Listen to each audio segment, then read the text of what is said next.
네, 지금부터는 김문수 국민의힘 대선 경선 후보와 함께 자세하게 이야기 나눠보겠습니다. 어서 오세요. 네, 반갑습니다. 네, 반갑습니다.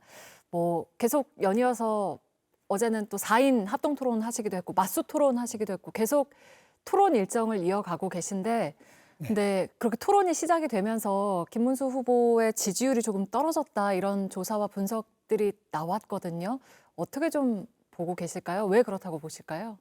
떨어졌다고 하는 것은 한덕수 권한대행하고 저하고 같이 넣었을 때 그럴 때는 우리 둘이 비슷하기 때문에 둘이 갈라서 서로 먹는 효과가 있기 때문에 그렇게 보입니다. 그러나 한덕수 권한대행을 빼고 하면은 제가 여전히 많이 앞서고 있습니다. 알겠습니다.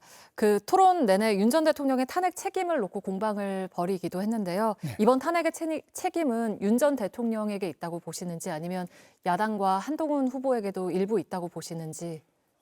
지금 계엄에 대한 부분에 대한 것은 대통령께서 계엄을 했지만 탄핵에 대한 부분은 많은 논란이 있습니다.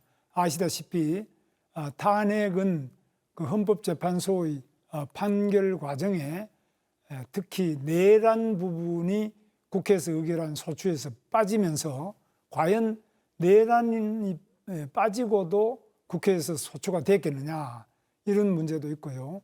나머지 이제 증거 채택에서 여러 가지 증거를 얼마나 채택하느냐 이런 부분에도 보통의 형사재판에서는 없는 그런 방식으로 헌법재판소가 진행했기 때문에 여러 가지 논란이 아직까지 많이 남아있고 특히 8대 0이라는 숫자는 박근혜 대통령도 8대 0, 이번에도 또 윤석열 대통령도 8대 0, 헌법재판소가 항상 만장일치로 이렇게 대통령을 연거푸 탄핵하는데 이런 것들에 대해서는 국민들이 많은 의혹과 의문을 가지고 있는 것이 사실입니다. 네, 그 윤 전 대통령의 책임보다도 헌법재판소에 좀 문제가 있다 이런 말씀이실까요?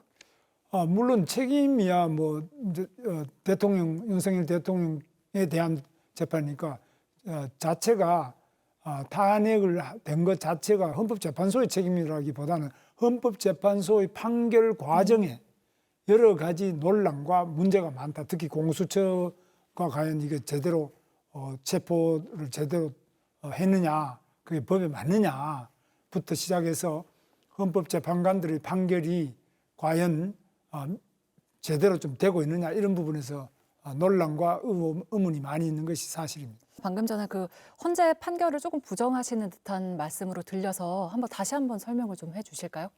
헌재 판결에 대해서는 부정이라는 것이 아니라 네.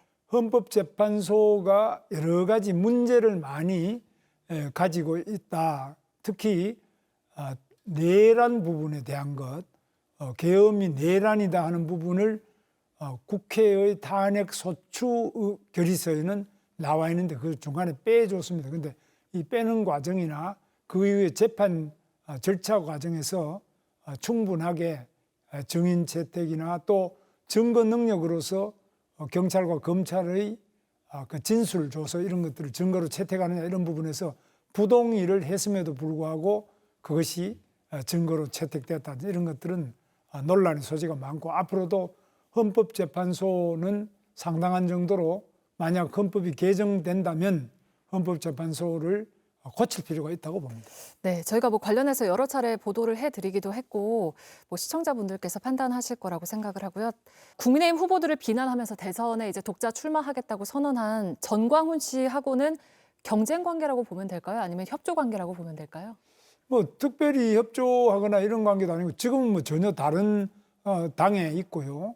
또 지금 만나지도 않았기 때문에 네. 특별한 관계가 있다기보다는 그러나 기본적으로 우리 대한민국의 자유민주주의를 지켜야 된다는 측면에서는 같은 생각일 것으로 보고 있습니다. 그 토론회에서 부정선거 얘기가 나왔습니다. 안철수 후보 같은 경우에는 음모론이라고 반박을 했는데 지난 총선이나 대선이 부정선거였다는 점에 대해서는 동의를 하시는 걸까요? 부정선거론이 뭐냐, 음모론이 뭐냐 이런 게 있는데 현재 중앙선거관리위원회가 문제가 상당히 있는 게 사실입니다. 중앙선거관리위원회 사무총장이 그 아들을 특채한다든지 직원들이 특채 사례가 감사원 감사에도 수십 건이 나왔는데 이건 잘못됐고요. 그 다음에 사전 선거, 특히 관외 사전 투표 부분은 그 투표 함의 보관 문제, 한 닷새 동안 보관해야 되지 않습니까?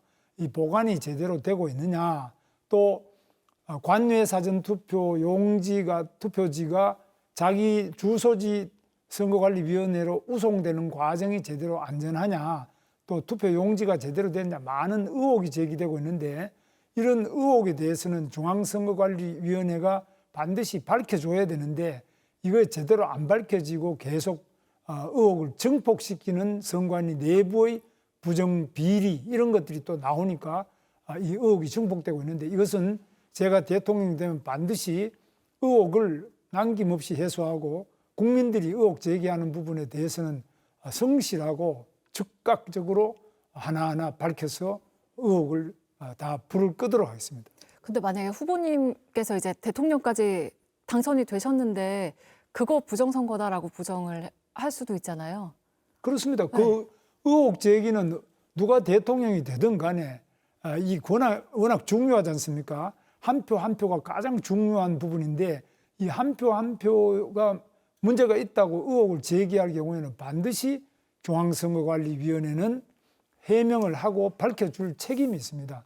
그래서 이런 부분은 다른 행정도 다 마찬가지인데 특히 이 선거관리위원회의 부정선거 의혹에 대해서는 철저하게 밝히지 않으면 또 즉시 밝히지 않으면 이 의혹이 우리 민주주의 제도 전체를 불신하는 결과로 가져오기 때문에 신속하고도 철저하게 또 언제든지 그런 것을 밝혀나갈 책임이 선거관리위원회에 있다고 봅니다. 네, 저희가 시간 관계상 끝으로 한 가지만 더 여쭙고 싶은데요. 대통령에게 이제 미래 비전이라는 게 참 중요할 텐데 후보께서 생각하시기에는 뭐 2040년, 그러니까 대한민국의 미래 산업을 위해서 이 분야는 꼭 투자를 하고 싶다 하는 지점이 있을까요? 그렇습니다. 지금 많은 말씀을 하시지만 특히 AI 분야에 집중적으로 투자를 해서 AI 인재를 양성하고 AI 관련된 소프트웨어 기업이든지 관련된 기반 기술을 확보 발전시켜 나가는 것이 매우 필요하고요.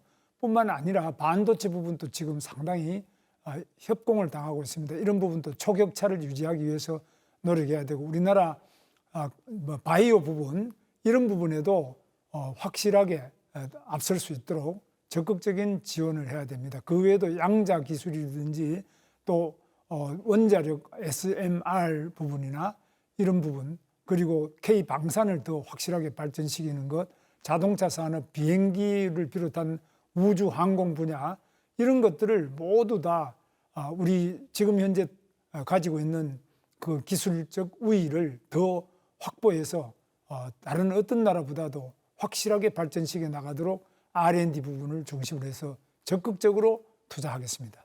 네, 알겠습니다. 오늘 말씀 여기까지 듣겠습니다. 김문수 국민의힘 대선 경선 후보와 함께 이야기 나눴습니다. 고맙습니다. 네, 감사합니다.